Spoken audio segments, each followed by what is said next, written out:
भीषण गर्मी के इस माहौल में पानी के लिए तरसते एक भिखारी को कानपुर सेंट्रल पर एक आरपीएफ के इंस्पेक्टर ने जब पानी पिलाया तो उसने थैंक यू कह दिया।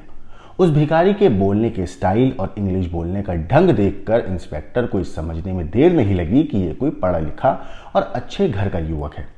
इसके बाद जब इंस्पेक्टर ने उससे प्यार से पूछताछ करी, उससे बातचीत करी, तो पुलिस को 2 साल पहले हुए एक ऐसी कहानी के बारे में पता चला, एक ऐसे दर्दनाक कांड के बारे में पता चला जिसे सुनने के बाद वो भी हैरान थे। वैसे कानपुर रेलवे स्टेशन परिसर में आरपीएफ को जो युवक दिखा था उसने फटे पुराने कपड़े पहने थे। प्रचंड गर्मी में उसकी हालत देख आरपीएफ वालों ने उसे पानी थोड़ा सा पिला दिया था, जिस पर युवक ने उन्हें धन्यवाद कहा, अंग्रेजी में थैंक यू बोला। लेकिन आरपीएफ वालों का माथा तब ठनका जब उसने पढ़े लिखे शख्स की तरह बातचीत करना शुरू की। अंग्रेजी में उसकी बात सुनकर लोगों ने जब उससे उसका परिचय पूछा तो उसने अपनी कहानी बताई। वो कहानी सुनने के बाद वहां खड़े हुए लोग और पुलिस वाले हर कोई हैरान थे।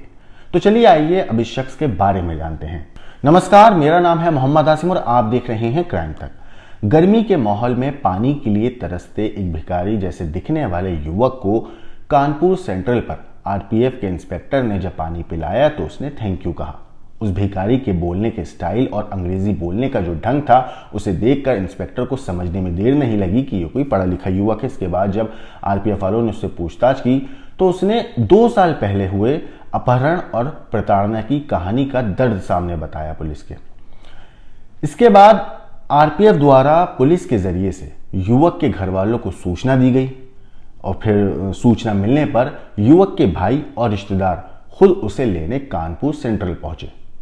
इतना ही नहीं, उन्होंने बताया कि उनका परिवार संपन्न है। ये युवक 2 साल पहले गायब हो गया था, जिसके बारे में काफी खोजबीन की गई थी, लेकिन आज वो भिखारी के रूप में मिला है। इस पर दुख तो हो रहा है कि जो उनके घर का बेटा था, जो उनके घर का लड़का था, वो इस हालत में उनको वापस मिला है जहां उसकी हालत इतनी बुरी है कि फटे पुराने कपड़े और भिखारियों की तरह रेलवे स्टेशन पे पड़ा हुआ है। लेकिन उसके मिलने की खुशी भी उन्हें बहुत ज्यादा है। मामला है ये 27 अप्रैल का, जब कानपुर सेंट्रल पर आरपीएफ इंस्पेक्टर बीपी सिंह की टीम अपने सहकर्मियों के साथ गश्त कर रही थी। इस दौरान उन लोगों को कानपुर सेंट्रल पर एक युवक पानी की तलाश में दिखाई पड़ा। उसकी दाढ़ी बड़ी हुई थी, कपड़े गंदे थे और बाल बड़े बड़े थे। देखने से वो भिखारी समझ आ रहा था, क्योंकि वो पानी की खाली बोतलों को स्टेशन के कूड़ेदानों में उठा उठा कर देख रहा था। इस पर आरपीएफ के लोगों ने उसे पानी पिलाया।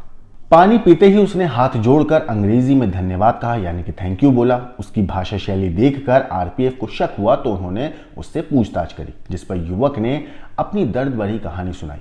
युवक ने अपना नाम महावीर सिंह बताया। उसने कहा कि वो औरैया जिले के बिधुना का रहने वाला है और 2 साल से अपने घर से दूर है। 2 साल पहले जब वो एटीएम से पैसे निकालने गया था तभी कार सवार कुछ लोगों ने उसका अपहरण कर लिया था, फिर उसको बेहोश करके किसी कमरे में बंद कर दिया। इतना ही नहीं, उस शख्स ने यह भी बताया, महावीर सिंह ने, कि उसके बाद कई महीनों तक उसको एक खदान में ले जाकर मजदूरी कराई जाती रही। जब वो विरोध करता तो उसके साथ मारपीट की जाती और ना ढंग का खाना उसे मिल रहा था और ना ही पहनने को कपड़े। मगर एक दिन जो पीड़ित है, जो शख्स पुलिस को रेलवे स्टेशन पर मिला है, महावीर सिंह, उसने बताया कि वो किसी तरीके से उनके चुंगल से वहां से भाग निकला। फिर कई ट्रेन चेंज करने के बाद वो बिहार के दरभंगा पहुंच गया। दरभंगा से किसी तरह वो कानपुर सेंट्रल पहुंचा, लेकिन उसके पास ना तो खाने के लिए पैसे थे और ना ही ढंग के कपड़े। लोग उसे भिखारी समझ रहे थे। भूख के चलते वो भी अपनी पहचान उजागर नहीं कर रहा था और मांग कर खाना खा रहा था। जब आरपीएफ के लोगों ने महावीर से उसके घर वालों का नंबर पूछा तो उसने अपने भाई रविंद्र का नंबर दिया। रविंद्र गुड़गांव में एक कंपनी में काम करता है। जैसे ही उनको पता चला कि उनका भाई महावीर सिंह कानपुर में आरपीएफ के थाने में मौजूद है, वो गुड़गांव से सीधे वहां पहुंच गए। इधर घर के बाकी सदस्य भी मौके पर आ गए। जैसे ही कानपुर स्टेशन पर महावीर के रिश्तेदारों की मुलाकात हुई, उनकी आंखों में खुशी के आंसू आ गए। उन्होंने बताया कि हम लोगों ने पुलिस में शिकायत दर्ज कराई थी, लेकिन महावीर का कुछ पता नहीं चला।